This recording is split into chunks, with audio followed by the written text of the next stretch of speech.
about that. Filling it up with baking soda, and we'll do that wash. This was 22 hours, and then a rinse. Now we're going to do the baking soda for probably 22 hours, and then a power wash.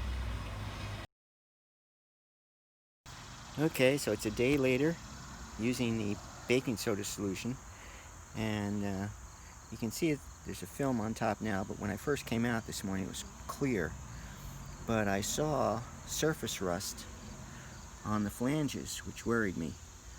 But when I touched it, it came loose, and that's what the film you're seeing is. And, here's a little piece right here. Let's see, here's my other hand. Let me try and show you. It must have just settled and sat on it.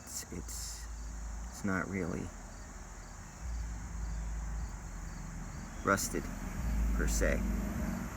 Okay, so let that soak a little bit longer. I'm going to let this heat up, and then we're going to pull this out and power wash it. Well, it's been 2 days, and the engine block is still soaking in the base solution. We weren't feeling well yesterday, so we decided not to try it. We did, though, this morning get it, and we wanted to get everything prepped. So we have goggles. Definitely wear when you're using any kind of spray or even with any kind of chemicals.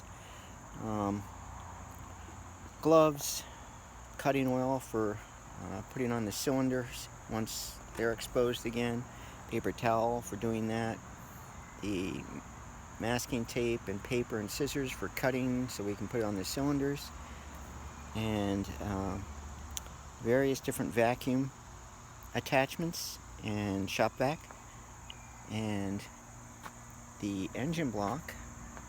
You can see it's got that little bit of rust on it again, so I think if we do this, it'll just, yep, comes right off. So when we blast it, should be fine. Shop vac, as we mentioned, we have, and we're going to be using that after we power wash this to dry it off. Now, everybody else tells you to use compressed air and spray it. I guess that works, but unless you get really good dryers and stuff, you're going to actually add moisture. And from what I've seen, when you use a vacuum cleaner, you can, especially the ones that are made to pick up water, they'll suck it dry almost instantly. So I'm going to try that approach. I think most of it's going to just flash off right away anyway. So, and then once we do that, we'll use the tape and tape it up. Well, actually, we'll lower it back down, pick it up, and put it on the engine stand to continue to make sure all the water's out of it, and then to oil the cylinders and tape it up for painting later today. Okay, well, we lifted the engine out of the base solution. You can see there's a lot of rust and or gunk in there. Here's the engine block, and it's got rust settlements, and I don't want to take too long with this video because I need to blow it all off quickly and then dry it. Fortunately, the sun's not out really bad right now, so.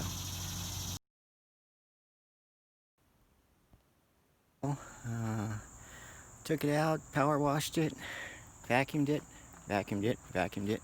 There's still water coming out though. And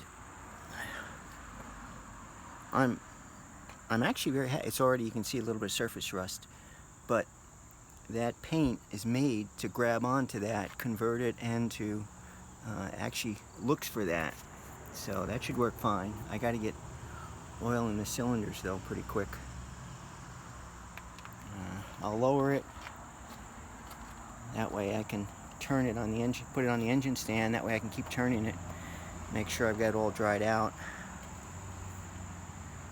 and may brush off some of the rust. But all in all, it's. Let me take a shot of this, and I'll take a shot with the camera too, because I'll show you the before and afters of these.